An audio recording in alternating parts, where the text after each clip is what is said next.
शुरुआत ऐश्वर्या के एजेंडा से। दर्शकों, आज तो सबके एजेंडा में धन ही होना चाहिए। धनतेरस है और क्यों ना हो भाई, दीपावली का त्योहार आ गया। लेकिन ये राजनेताओं के लिए ना कोई त्योहार होता है, ना कोई अच्छा दिन या खराब। लेकिन ये जो आप विहंगम दृश्य देख रहे हैं, ये दीपोत्सव दर्शकों अब हर वर्ष हम देखते हैं। आप देख रहे हैं कैसे सरयू नदी के तट पे ये दीप जगाए जा रहे हैं। पूरा का मतलब ये पूरा सिस्टम चेंज हो गया। लेकिन बात सिर्फ उत्तर प्रदेश या बात सिर्फ अयोध्या की नहीं, बात सिर्फ उत्तर प्रदेश के बायपोल्स की नहीं, बात महाराष्ट्र की भी, बात झारखंड की भी।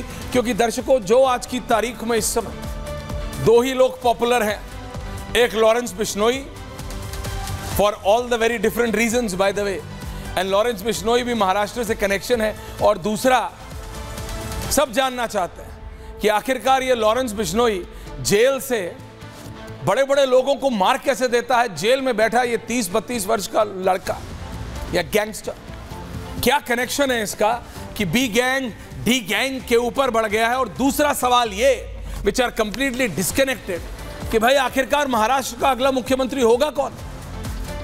मैंने नहीं कहा लॉरेंस के विजुअल चलाने के लिए, चल बात राजनीतिक है कि महाराष्ट्र का आखिरकार अगला मुख्यमंत्री कौन होगा ये तो जनता जानती है, लेकिन कौन नहीं होगा ये मैं आपको बता सकता हूं।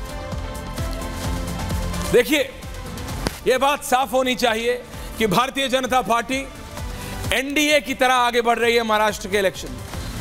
मूव ऑफ विजुअल्स, ये जो एकनाथ शिंदे, अजीत पवार और देवेंद्र फडणवीस, ये तीन बड़े कद्दावर महाराष्ट्र के नेताओं को एक साथ लाने की ये जो पूरी स्ट्रैटेजी थी, ये त्रिकोण, ये अभेद त्रिकोण, जिसमें ऊपर एकनाथ शिंदे हैं, एक तरफ देवेंद्र फडणवीस ने संभाली हुई है, तो दूसरी जगह अजीत पवार ने। ये जो अभेद त्रिकोण है, ये अभेद त्रिकोण का जो क्रिएटर है वो अमित शाह। बहुत आलोचनाएं हुई अमित शाह की, हमने भी की कि भाई अजीत पवार के ऊपर आप कल तक आरोप लगा रहे थे, अभी आप ले आए। लेकिन फिर याद आ जाता है 2014 से पहले, या कहूं 14 का इलेक्शन जीते थे अमित शाह, 9 नंबर अशोक रोड, स्वर्गीय अरुण जेटली जी के वो घर था, उनके ऑफिस में, रेजिडेंशियल ऑफिस में अरुण जेटली और अमित शाह वहां पे थे बैठे, और पत्रकार, 5-6 पत्रकार थे उसमें। पूछा, आप क्या बोले, तुम्हें पता नहीं है कि अगले 10 सालों में भारत की राजनीति में क्या होने वाला है। ये तब कहा था अमित शाह। तो दर्शकों, जो उनके राजनीतिक विपक्षी आज या कल की सोचते हैं, वो अगले 5 साल 7 साल की सोचते हैं। और आज समझ आ रहा है कि क्यों महाराष्ट्र में एक ये अभेद त्रिकोण की भारतीय जनता पार्टी को, देखो अमित शाह की लॉयल्टी बीजेपी के साथ है, बीजेपी के लिए क्यों महत्वपूर्ण आज समझ आता है। देवेंद्र फडणवीस स्वयं अपना बिजनेस कम्युनिटी को, बिजनेस कैपिटल है देश का, उनको समझ। Eknath Shinde grass root leader, grass root exactly knows, Balasaheb के शिष्य हैं, बाला साहब से राजनीति सीखी है, बाला साहब से pro right, extreme right, pro Hindu राजनीति, and he wears it on his sleeve, छुपाते नहीं। फिर आते हैं Ajit Pawar, he brings the different connection, जो महाराष्ट्र का पॉलिटिकल डायनामिक्स है उसको लेके आते हैं। ग्राफिक्स तुम तीसरी बार चला रहे हो मेरी तीसरी डिबेट में, don't repeat this, thank you, repeat this, don't, ये अलग है तो चला लो। तो मैं फिर ये बात कर रहा हूं, देवेंद्र फडणवीस, अजीत पवार और एकनाथ शिंदे। लोगों ने बहुत आलोचनाएं की थी कि देवेंद्र फडणवीस मुख्यमंत्री रह चुके हैं, कैसे उनको डिमोट किया जा रहा है, कैसे उनको डिप्टी सीएम बनाया गया। नहीं, उस समय लगा था, आज एग्जैक्टली समझ आता है, एग्जैक्टली समझ आता है क्यों हुआ। और कांग्रेस परेशान है, उद्धव ठाकरे परेशान है, change of graphics, Uddhav Thackeray परेशान है।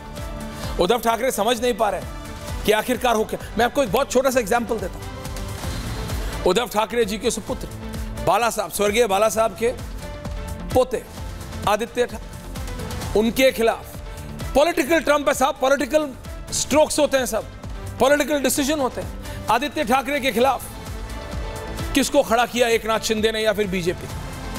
किसको? मिलिंद देवड़ा। कौन है मिलिंद देवड़ा? आप सब जानते हैं। These are political master strokes। आप समझिए, महाराष्ट्र भारतीय जनता पार्टी को किसी भी हद में जीतना है, किसी भी तरीके से जीतना है। फिर बोल रहा हूं, साम दाम दंड भेद। जितनी आलोचना बीजेपी की अजीत पवार को एक साथ बीजेपी के कुनबे में लाने की हुई है, उससे ज्यादा तो नहीं हो सकती। तो BJP saying it's okay, we need to win. Anurag Bhadauria अभी आएंगे, आलोचना करते रहेंगे। देखो, अभी ओमकारेश्वर जी अगर आज होते तो वाजपेयी जी की बात करते। आप करो भैया, बीजेपी कह रही है हमको जीतना है। We can't stay on our past laurels. अगर अपने भूत में जिएंगे तो कांग्रेस जैसे हो जाएंगे। भूत मतलब पास्ट, क्योंकि अनुराग भदौरिया जी हैं, वो भूत को कौन सा भूत बना देंगे शहजाद मालूम नहीं। Can I have all my panelist on air right now?